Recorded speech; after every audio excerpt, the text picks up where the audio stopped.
nós vamos dar continuidade à palavra que eu comecei há 2 domingos atrás, a respeito da fé. É uma série sobre a fé, e este segundo ponto sobre a fé eu estou intitulando Como se mover na fé. Eu vou recapitular algumas partes do que foi dito há 2 domingos atrás, e daí vou estar entrando mais a fundo neste tema tão importante. Nós vimos, na última vez que estivemos juntos, que a fé significa certeza, convicção. Diz em Hebreus capítulo 11, versículo 1. Ora, a fé é a certeza de coisas que se esperam, a convicção de fatos que não se veem. Então a própria palavra de Deus nos dá o conceito de fé. Ela é certeza, ela é convicção. Logo, não é a fé que aumenta ou diminui. Quando Jesus diz, se tu tiveres fé do tamanho de um grão de mostarda, o que ele estava dizendo é que cada um de nós recebemos uma medida de fé. Então todos nós, ao entregarmos nossa vida para Jesus, uma semente de fé é colocada em nosso espírito. E esta fé, então, ela cresce no sentido da sua esfera de ação. Não é, portanto, a fé que aumenta ou diminui, mas a sua esfera de ação. Por exemplo, posso ter fé para mover um formigueiro, mas não o Monte Everest. Posso ter fé para orar por alguém que está com dor de cabeça, mas não ter fé para orar por uma pessoa que está com câncer. Veja bem, a fé ela é a mesma, ela nunca muda. O que muda é o seu alcance, o quanto eu sou capaz de crer, e não o fato de eu crer ou não, porque, de novo, fé é certeza, fé é convicção. Nós também vimos que existem 2 tipos de fé. Existe a fé objetiva, aquilo em que eu creio, o objeto da minha fé. Eu creio que Jesus é Filho de Deus. Eu creio que Ele morreu e ressuscitou no 3º dia. Eu creio que Ele vai voltar para buscar a sua igreja e para reinar. Eu creio que Ele é Deus, que Ele é eterno. Eu creio no Espírito Santo. Eu creio no poder de Deus para curar enfermos, para expulsar demônios e para salvar os perdidos. O objeto da minha fé são estas verdades. Então, é a fé objetiva, aquilo que eu creio. Depois nós temos a fé subjetiva. É a minha capacidade de crer. Aqui entra a esfera da minha fé, até onde ela alcança. Então, a fé subjetiva é a minha capacidade de crer, a medida da minha fé, a medida de fé que eu carrego. Por exemplo, eu creio em cura divina, está na palavra de Deus. Isto é fé objetiva.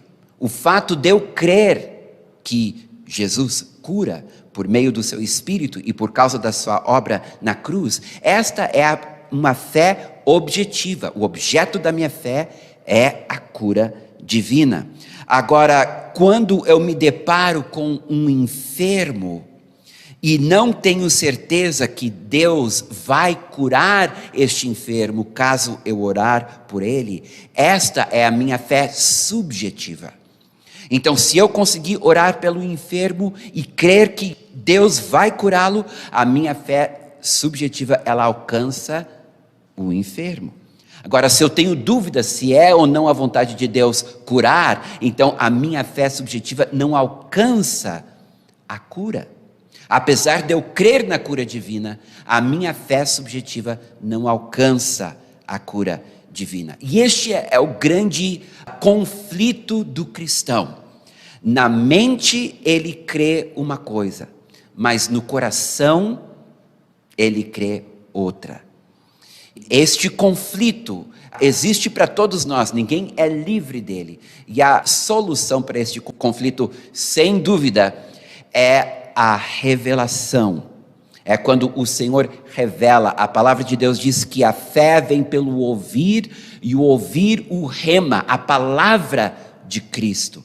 Então, a fé, ela é ativada pela revelação que nós obtemos por meio das Escrituras e por meio do Espírito de Deus. Então, quando vem esta revelação, a nossa fé, ela é ativada. Quando exercemos a nossa fé, então a nossa fé é cultivada e ela tende a crescer, a aumentar. O John Wimber, que foi o fundador da denominação Vineyard nos Estados Unidos, conta que ele orou por 1000 enfermos antes de ver a sua primeira cura. 1000 enfermos.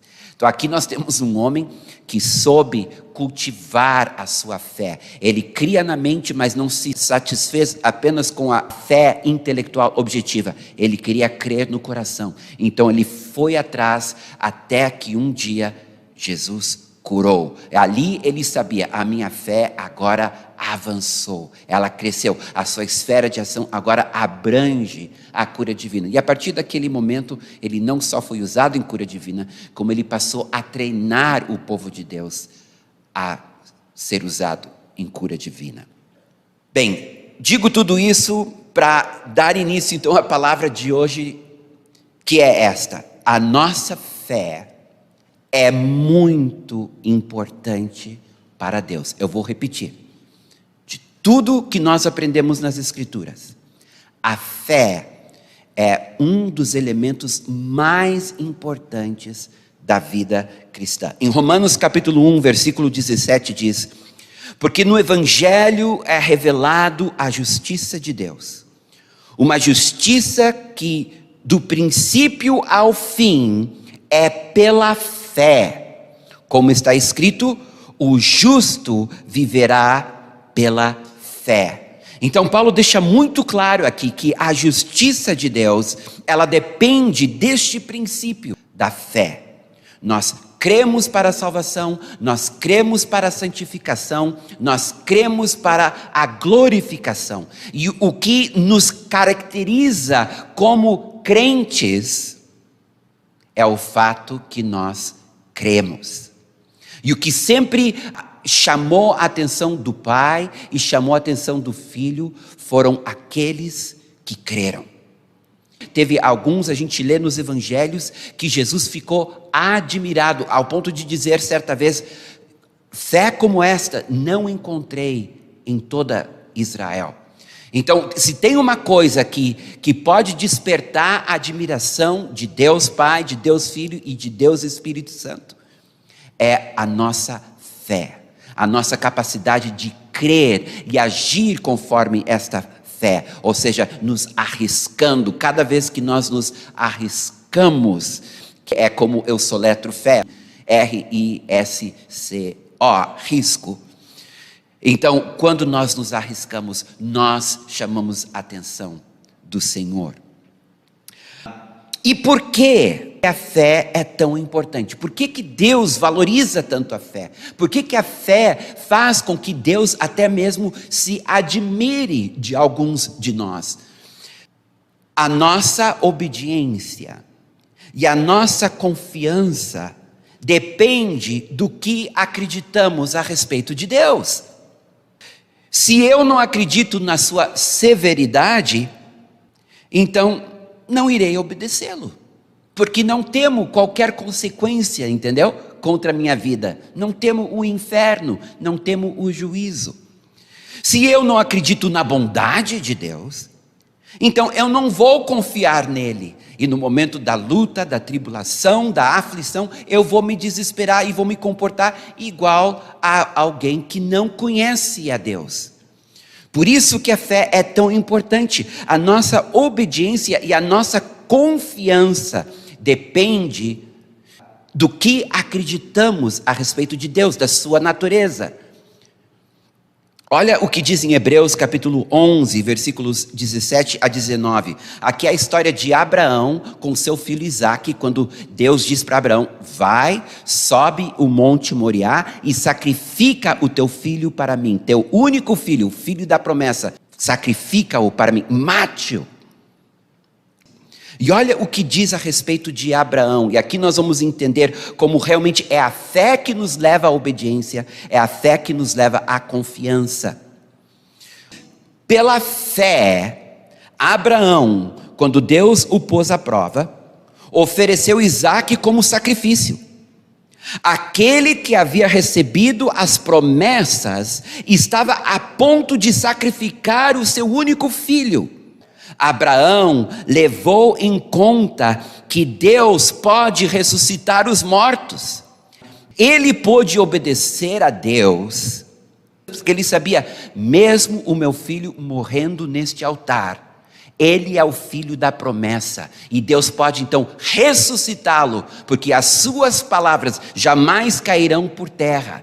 Esta era a visão que Abraão tinha de Deus, um Deus justo, um Deus bom, um Deus que cumpre as suas promessas. Então ele não tinha dificuldade nenhuma de uma aparente contradição da parte de Deus, porque ele sabia em quem ele cria. Agora, quando há dúvidas, é difícil obedecer, é difícil confiar. A fé, portanto, inicia com a nossa teologia. O que pensamos sobre Deus? Aqui é o início da fé do cristão. Tu te converteu? A primeira coisa que tu precisa saber: a tua fé inicia com a tua teologia, o que tu pensas sobre Deus. Hebreus capítulo 11, versículo 6 diz: de fato, sem fé é impossível agradar a Deus. Porquanto é necessário que aquele que se aproxima de Deus creia que Ele existe. Aqui está falando da sua existência. E que se torna galardoador dos que o buscam. Aqui fala da sua natureza. Então, realmente, a nossa teologia é muito importante. Aquilo que nós cremos a respeito de Deus é muito importante. E, na verdade, há 4 verdades sobre Deus que nós precisamos conhecer e que precisamos crer. A primeira delas é que Ele existe. Nós precisamos crer na existência de Deus, como disse em Hebreus 11, 6. Tudo bem, eu creio que Deus existe, mas como Ele é? Como é a sua natureza? Só crer que Ele existe não é suficiente para me sustentar ou para eu ter um relacionamento com Ele. Então a Bíblia me diz a respeito de Deus 3 importantes verdades. Primeiro, ela diz que Ele é justo. Então eu devo crer que este Deus que existe, o Criador dos céus e da terra, Ele é justo. Eu preciso crer nisto. Ele é o juiz de toda a terra. Ele não comete erros, Ele não comete injustiças, Ele não faz acepção de pessoas. O problema, no entanto, de Deus ser apenas justo é que a justiça, ela é cega. Logo, ela pode ser extremamente severa. E eu, pecador, eu que vivo falhando, que vivo caindo, que vivo errando e pecando, eu que estou atrás da santidade, mas ainda estou muito longe dela, ter um Deus que é justo, significa ter um Deus que poderá ser legalista. Então a Bíblia me diz que além dele ser justo, ele também é bom. Então eu preciso crer que além dele ser justo, ele também é bom. Ele é sempre bom. Nele não há maldade. Ele não tenta a ninguém. Ele não faz mal a ninguém. Tudo que ele faz é perfeito. Tudo que é bom, diz Tiago, vem do alto, do Pai das luzes. Quando perguntaram para Jesus, bom mestre, ele diz, por que vocês me chamam de bom? Só um é bom, o Pai. Então ele é bom e nós temos que crer nisto. Em outras palavras, ele não vai fazer nada contra nós para judiar de nós, para nos maltratar. Todavia, o problema da bondade é que ela é impessoal. Uma pessoa que ela é boa, ela será boa para todos. Mas isso não cria relacionamento, isso não cria intimidade. Então a impessoalidade da bondade, ainda faz de Deus alguém distante e desconhecido. Então não basta eu crer que Ele é justo, não basta eu crer que Ele é bom. Há um terceiro aspecto da sua natureza que a Bíblia nos ensina. A Bíblia diz que Ele é amor. E que Ele amou o mundo de tal maneira que deu seu Filho unigênito. Esta característica de Deus de que Ele é amor, de que Ele ama, a característica do amor é que o amor é pessoal e sempre visa o meu bem, o objeto do amor. Então agora sim eu tenho um quadro completo deste Deus. Ele é o único verdadeiro Deus que criou céus e terra. Ele é justo, Ele é bom e Ele é amoroso. Quando eu creio nestas 4 coisas, eu me torno uma pessoa inabalável. Agora, as circunstâncias da vida e Satanás irão testar esta nossa teologia para fazer-nos questioná-la. Então tu pode ter certeza que no decorrer desta jornada nós vamos enfrentar o vale da sombra da morte, nós vamos enfrentar o dia mau, nós vamos enfrentar o dia da tentação, nós vamos enfrentar momentos onde coisas vão nos acontecer ou acontecer àqueles que nós amamos, que nós vamos coçar a cabeça e dizer, não estou entendendo. Se Deus é justo, se Deus é bom, se Deus é amor, por que Ele está permitindo que isso aconteça comigo? Ou com um familiar meu? Ou com o mundo? Por que há tanta injustiça? Por que há tanta morte? Por que há tanta pobreza? Por que há guerras? Enfim, o mundo vive fazendo estas perguntas a respeito de Deus. Então, coisas acontecem que irão pôr à prova a nossa teologia. E são nestas horas, meus queridos, que a fé entra em ação. É fácil eu crer que Deus é justo, bom e amável, se a minha vida é a vida de Jó antes dele ser atacado por Satanás, entendeu? O próprio Satanás disse para Deus, claro que Ele te ama, pois tu cuida dele, tu fez uma rede de proteção em volta dele. Nada pode tocá-lo, tu abençoa ele, agora tira a sua família, tira a sua saúde e vamos ver se ele não vai te amaldiçoar e pedir para morrer. Tu não pode dizer que tu tem fé sem antes passar por provação. É a provação que nos obriga a exercitar a nossa fé, os músculos da nossa fé, fazendo então com que cultivemos a nossa fé.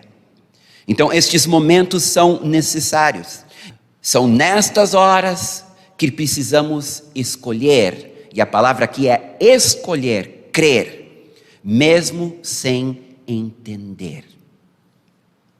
É quando nós conseguimos crer que Deus é justo, bom e amável, mesmo quando não entendemos os seus caminhos, que esta fé gera em nós revelação. Diz em 2 Coríntios capítulo 3, versículos 14 e 16. Na verdade, a mente deles se fechou, pois até hoje o mesmo véu permanece quando é lida a antiga aliança. Não foi retirada, porque é somente em Cristo que este véu é removido. Mas quando alguém se converte ao Senhor, então o véu é retirado. Olha a ordem, aqui está falando dos judeus, que não criam que Jesus era o Messias. E mesmo lendo Isaías 53, onde é Jesus escrito ali, eles leem, não conseguem enxergar Jesus, porque há um véu. Mas aqui diz, quando eles se convertem, então o véu é removido. Interessante a ordem. Primeiro eles precisam crer, para depois eles entender. Primeiro eles precisam crer que Jesus é o Messias, para depois ter a revelação de que realmente Jesus é o Messias. Então, nós temos aqui em 2 Coríntios capítulo 3, versículos 14 e 16, 2 princípios importantes sobre a fé. Primeiro, depende de nós darmos o primeiro passo de fé. Anotem isso. Depende de nós darmos o primeiro passo de fé. Tu está enfermo, tu quer ser curado, é teu o primeiro passo de buscar a cura. Tu queres profetizar, é teu o primeiro passo. A Bíblia diz, aquele que profetiza, que seja segundo a sua fé. Então sempre o primeiro passo, quem se arrisca somos nós. O segundo princípio que a gente descobre aqui em 2 Coríntios, é que o nosso pequeno passo de fé, sempre liberará revelação ou poder. A fé sempre será retribuída, será galardoada, ou com revelação, alguma verdade que antes nós não entendíamos, ou não críamos, ou simplesmente não tinha iluminação sobre aquilo, ou então poder para ver maravilhas, para ver sinais, para realizar proezas. Mas de novo, a ordem é esta: primeiro nós cremos, depois vem a revelação, depois vem a manifestação do seu poder. Bem, agora que a minha fé está firmada nesta teologia de quem Deus é, agora a minha fé, ela deve avançar para a minha história com Deus. O que experimento com Deus. Agora não é mais uma questão de sua natureza, agora é uma questão de o meu relacionamento com Ele, o meu andar com Ele, a minha história com Ele. É aqui que a minha fé realmente vai começar a alcançar esferas cada vez maiores. Mas também é aqui que o cristão se depara não com o problema da incredulidade, porque o crente, ele é crente porque ele crê. Aqui ele se depara com o problema da dúvida, não ter certeza da vontade de Deus. Veja bem, a fé é um condutor do poder de Deus, é um condutor da revelação do Espírito. A Bíblia diz em Marcos 9:23, tudo é possível ao que crê. Mas sobre a dúvida, que é um isolante do poder de Deus e da revelação do Espírito, diz em Tiago 1:6 e 7, peça, porém, com fé, em nada duvidando, pois o que duvida é semelhante à onda do mar, impelido e agitado pelo vento. Não suponha esse homem que alcançará do Senhor alguma coisa. Veja que a dúvida faz com que tu vai e vem. Hoje eu creio, amanhã não tenho certeza. Não há uma firmeza. Hoje eu acredito que tudo vai dar certo, já amanhã eu já estou cambaleando. A dúvida, ela neutraliza o poder de Deus em nossas vidas. A dúvida, ela neutraliza a revelação do Espírito em nossas vidas. Então, o grande problema do cristão é a dúvida quanto à vontade de Deus. Se nós sabemos a vontade de Deus, não há mais dúvida. Portanto, a solução para a dúvida é a certeza da vontade de Deus. 1 João, capítulo 5, versículos 14 e 15. Esta é a confiança que temos ao nos aproximarmos de Deus. Se pedirmos alguma coisa de acordo com a vontade de Deus, Ele nos ouvirá. E se sabemos que Ele nos ouve em tudo o que pedimos, sabemos que temos o que dele pedimos. Aqui está muito claro. Conhecendo a vontade de Deus é o que nos dá certeza, é o que nos dá convicção. Logo precisamos conhecer a sua vontade. Bem, 2 Coríntios capítulo 1, versículo 20 diz o seguinte, prestem bem atenção. Pois quantas forem as promessas feitas por Deus, não importa o número delas, quantas forem as promessas feitas por Deus, tantas têm em Cristo o sim. Isso significa que em Cristo Jesus, ou por causa de Cristo Jesus, todas as promessas contidas na Bíblia têm o sim de Deus.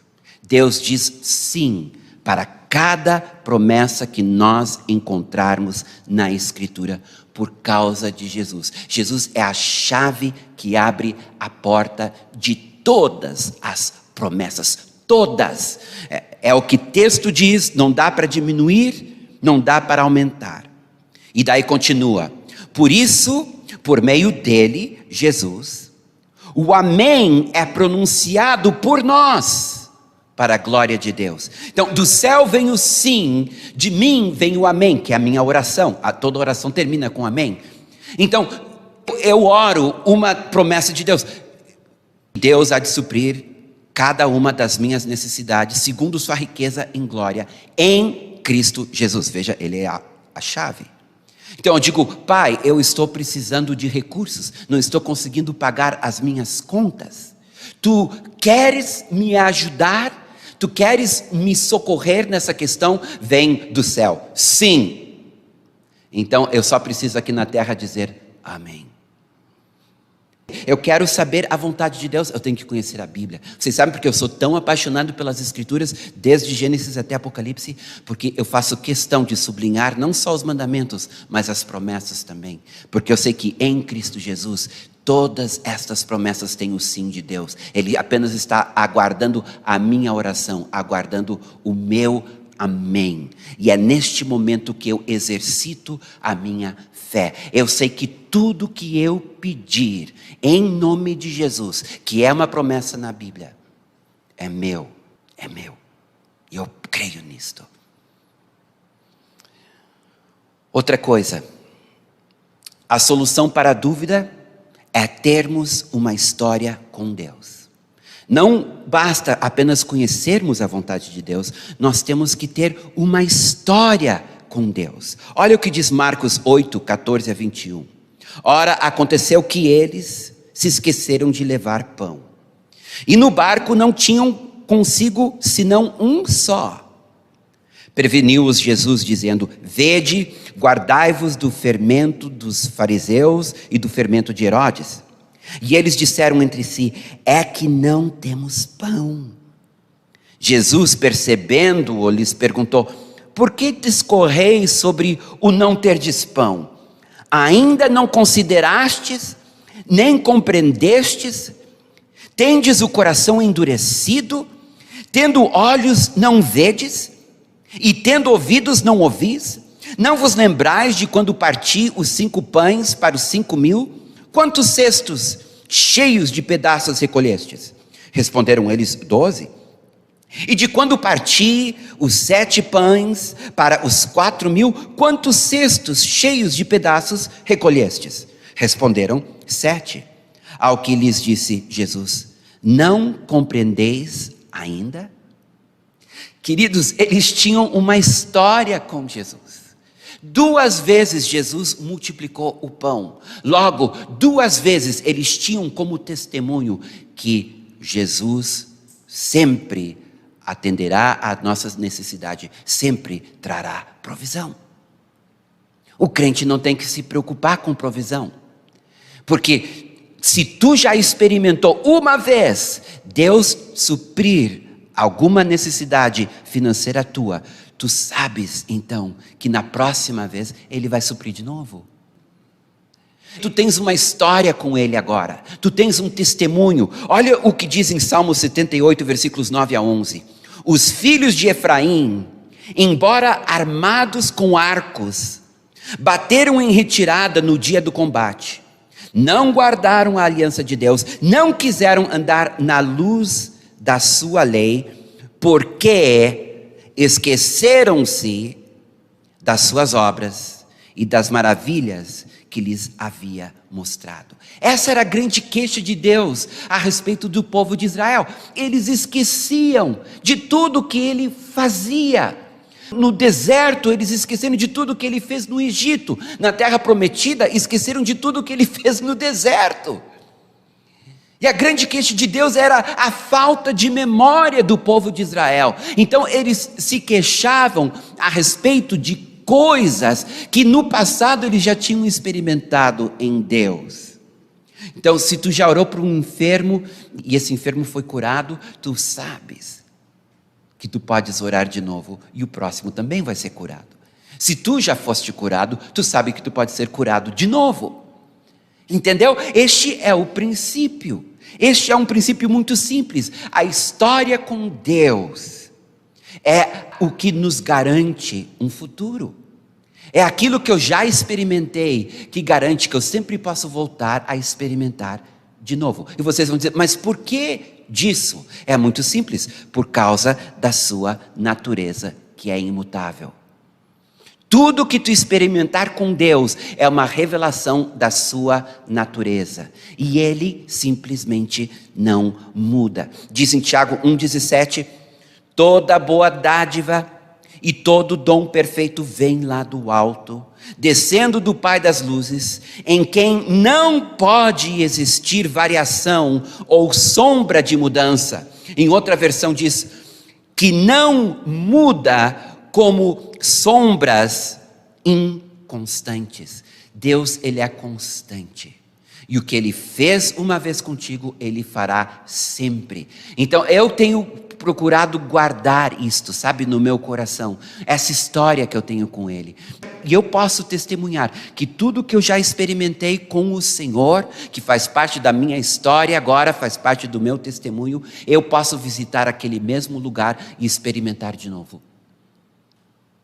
Eu volto para aquele mesmo lugar e experimento de novo. Se eu não experimentar, é porque eu esqueci da minha história, então não consigo crer.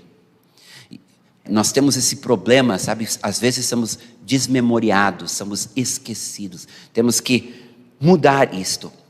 A Bíblia diz em Hebreus 13:8, Jesus Cristo é o mesmo ontem, hoje e sempre. Ele não muda. O que Ele fez ontem, Ele fará hoje. E o que Ele faz hoje, Ele fará amanhã. Esta é a minha garantia. Que eu estou posicionado em cima de uma rocha e não areia movediça. Eu estou posicionado em cima de uma rocha e não sobre areia do mar. Ele é inabalável. Tudo pode ruir, tudo pode se abalar, mas Ele sempre será um firme fundamento. E o que Ele promete, Ele cumpre. E o que eu já vivi com Ele, eu continuarei vivendo até o dia da minha morte, ou até o dia que Ele voltar.